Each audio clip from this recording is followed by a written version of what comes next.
사도행전 13장. 안디옥 교회에 선지자들과 교사들이 있으니 곧 바나바와 니게르라 하는 시므온과 구레네 사람 루기오와 분봉왕 헤롯의 젖동생 마나 및 사울이라.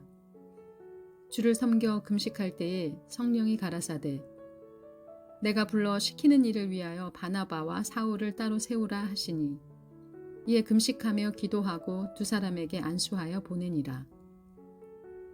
두 사람이 성령의 보내심을 받아 실로기아에 내려가 거기서 배 타고 구브로로 가서 살라미에 이르러 하나님의 말씀을 유대인의 여러 회당에서 전할세 요한을 수종자로 두었더라. 온 성 가운데로 지나며 바보에 이르러 바 예수라 하는 유대인 거짓 선지자 박수를 만나니 그가 총독 서기오 바울과 함께 있으니 서기오 바울은 지혜 있는 사람이라 바나바와 사울을 불러 하나님 말씀을 듣고자 하더라. 이 박수 엘루마는 저희를 대적하여 총독으로 믿지 못하게 힘쓰니 바울이라고 하는 사울이 성령이 충만하여 그를 주목하고 가로되 모든 괴계와 악행이 가득한 자요 마귀의 자식이요 모든 의의 원수여 주의 바른 길을 굽게 하기를 그치지 아니하겠느냐. 보라 이제 주의 손이 내 위에 있으니 네가 소경이 되어 얼마 동안 해를 보지 못하리라 하니 즉시 안개와 어두움이 그를 덮어 인도할 사람을 두루 구하는지라. 이에 총독이 그렇게 된 것을 보고 믿으며 주의 가르치심을 기이 여기니라. 바울과 및 동행하는 사람들이 바보에서 배 타고 밤빌리아에 있는 버가에 이르니 요한은 저희에게서 떠나 예루살렘으로 돌아가고 저희는 버가로부터 지나 비시디아 안디옥에 이르러 안식일에 회당에 들어가 앉으니라. 율법과 선지자의 글을 읽은 후에 회당장들이 사람을 보내어 물어 가로되 형제들아 만일 백성을 권할 말이 있거든 말하라 하니 바울이 일어나 손짓하며 말하되 이스라엘 사람들과 및 하나님을 경외하는 사람들아 들으라. 이 이스라엘 백성의 하나님이 우리 조상을 택하시고 애굽 땅에서 나그네 된 백성을 높여 큰 권능으로 인도하여 내사 광야에서 약 40년간 저희 소행을 참으시고 가나안 땅 7족속을 멸하사 그 땅을 기업으로 주시고 그 후에 선지자 사무엘 때까지 사사를 주셨더니 그 후에 저희가 왕을 구하거늘 하나님이 베냐민 지파 사람 기스의 아들 사울을 40년간 주셨다가 패하시고 다윗을 왕으로 세우시고 증거하여 가라사대 내가 이새의 아들 다윗을 만나니 내 마음에 합한 사람이라 내 뜻을 다 이루게 하리라 하시더니 하나님이 약속하신 대로 이 사람의 씨에서 이스라엘을 위하여 구주를 세우셨으니 곧 예수라. 그 오시는 앞에 요한이 먼저 회개의 세례를 이스라엘 모든 백성에게 전파하니라. 요한이 그 달려갈 길을 마칠 때에 말하되 너희가 나를 누구로 생각하느냐. 나는 그리스도가 아니라 내 뒤에 오시는 이가 있으니 나는 그 발에 신 풀기도 감당치 못하리라 하였으니 형제들 아브라함의 후예와 너희 중 하나님을 경외하는 사람들아 이 구원의 말씀을 우리에게 보내셨거늘 예루살렘에 사는 자들과 저희 관원들이 예수와 및 안식일마다 외우는 바 선지자들의 말을 알지 못하므로 예수를 정죄하여 선지자들의 말을 응하게 하였도다. 죽일 죄를 하나도 찾지 못하였으나 빌라도에게 죽여달라 하였으니 성경에 저를 가리켜 기록한 말씀을 다 응하게 한 것이라. 후에 나무에서 내려다가 무덤에 두었으나 하나님이 죽은 자 가운데서 저를 살리신지라. 갈릴리로부터 예루살렘에 함께 올라간 사람들에게 여러 날 보이셨으니 저희가 이제 백성 앞에 그의 증인이라. 우리도 조상들에게 주신 약속을 너희에게 전파하노니 곧 하나님이 예수를 일으키사 우리 자녀들에게 이 약속을 이루게 하셨다 함이라. 시편 둘째 편에 기록한 바와 같이 너는 내 아들이라 오늘 너를 낳았다 하셨고 또 하나님께서 죽은 자 가운데서 저를 일으키사 다시 썩음을 당하지 않게 하실 것을 가르쳐 가라사대 내가 다윗의 거룩하고 mit부는 살을 너희에게 주리라 하셨으니 그러므로 또 다른 편에 일렀으되 주의 거룩한 자로 썩음을 당치 않게 하시리라 하셨느니라.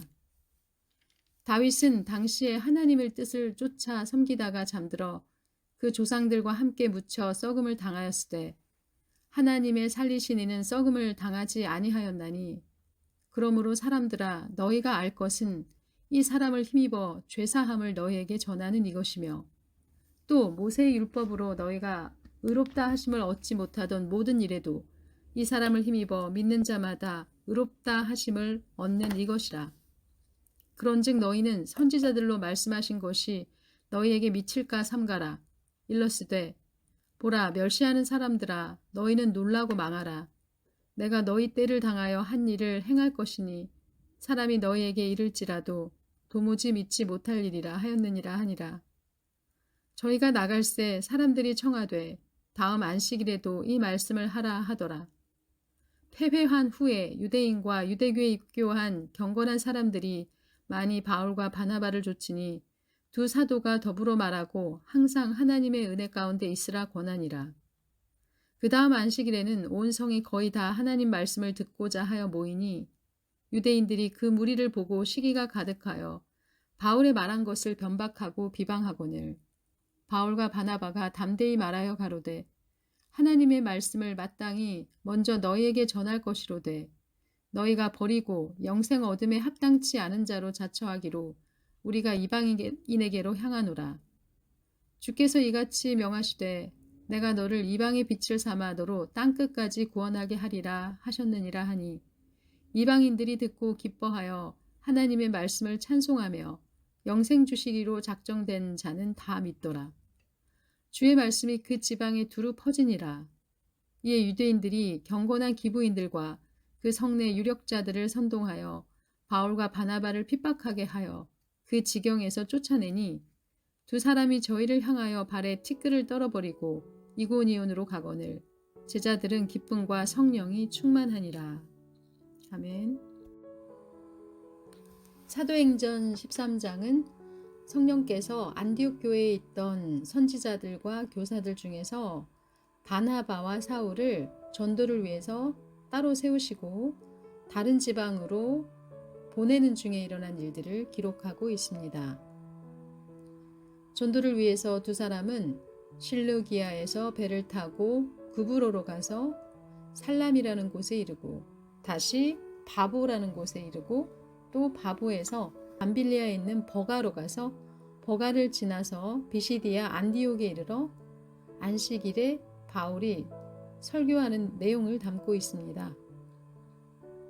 하나님께서 다윗을 향해서 내 마음에 합한 사람이다. 내 뜻을 다 이루게 하리라 하셨던 부분을 저는 바울의 설교에서 주목했는데요. 바울은 다윗이 이렇게 하나님의 마음에 합한 사람이었지만 그도 결국 죽고 그 몸이 썩었다. 하지만 다윗의 자손인 예수는 하나님께서 죽은 자 가운데서 살리셔서 죽음과 썩음을 당하지 않게 하셨다. 예수는 썩음을 당치 않고 부활했다라는 것을 전하였습니다. 예수님께서 이렇게 썩음을 당하지 않고 부활하신 것은 부활의 첫 열매이고 예수님을 믿는 자도 예수님처럼 부활하여 그 육체가 썩음을 당하지 않게 될 것이다 라는 것을 사도 바울이 전하고 있습니다.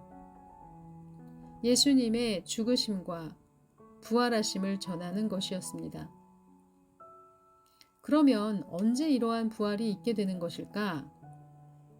고린도전서 15장에서 사도 바울은 마지막 나팔 소리에 홀연히 변화된다고 증거하고 있습니다.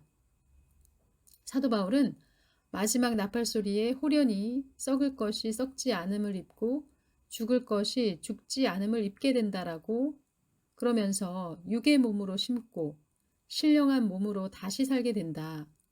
육의 몸이 있는 것처럼 신령한 몸도 있다 라고 말씀하셨습니다.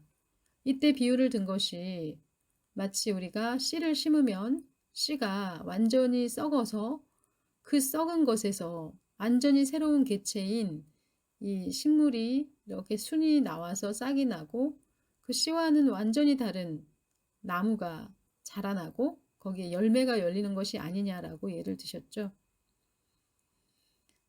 마지막 나팔 소리에 이러한 변화를 입게 된다고 했는데요. 마지막 나팔 소리가 무엇일까요?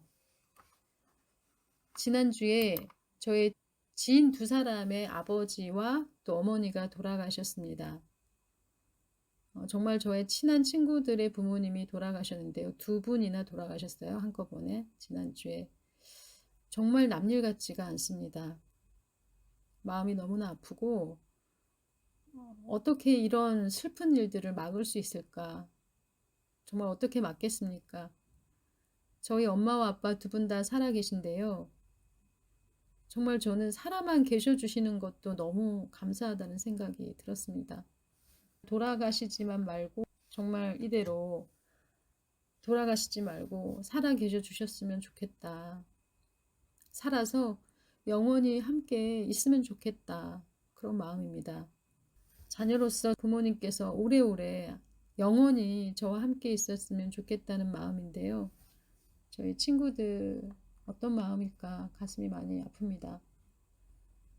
또 남일이 아니죠. 앞으로 저에게 부닥칠 일일 것 같은 그런 마음이 있습니다. 성경에서는 예수님이 부활의 첫 열매이다 라고 하십니다. 이처럼 사람들이 겪을 수 있게 되는 가장 큰 고통이 바로 죽음인 것 같습니다. 그런데 그 죽음 문제를 해결하시려고 이 죽음이라는 것을 극복하시려고 예수님께서 십자가에 죽으시고 부활하신 것입니다. 예수님이 부활의 첫 열매로서 부활을 보여주신 것은 나 혼자 부활한다가 아니죠. 예수님이 부활하신 것처럼 나를 믿는 너희들도 부활한다는 것을 보여주시려고 하셨던 것이거든요. 그래서 사도 바울은 예수님의 부활을 전 세계에 전한 것입니다. 예수님의 부활이 예수님만의 부활이 아니라 예수님을 믿고 죄사함을 받는 자에게 반드시 부활이 있음을 보여주시려고 하셨던 것입니다.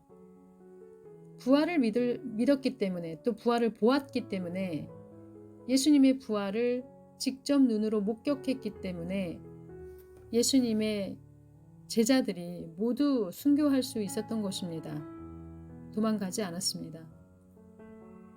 사도 바울은 마지막 나팔 소리에 호련히 변화된다고 했습니다. 마지막 나팔 소리가 무엇일까요? 무엇이 나팔 소리인지 성경에서는 나팔을 무엇이라고 하는지 알아야 들을 수 있으시겠죠. 그래서 성경을 공부하고 배워야 할 필요가 있는 것입니다. 마지막 나팔 소리를 꼭 들으셔야 합니다. 네, 오늘도 사도행전 13장의 말씀을 나눴는데요. 들어주셔서 감사합니다. 하나님의 은혜가 가득한 하루가 되시기를 기도드립니다. 감사합니다.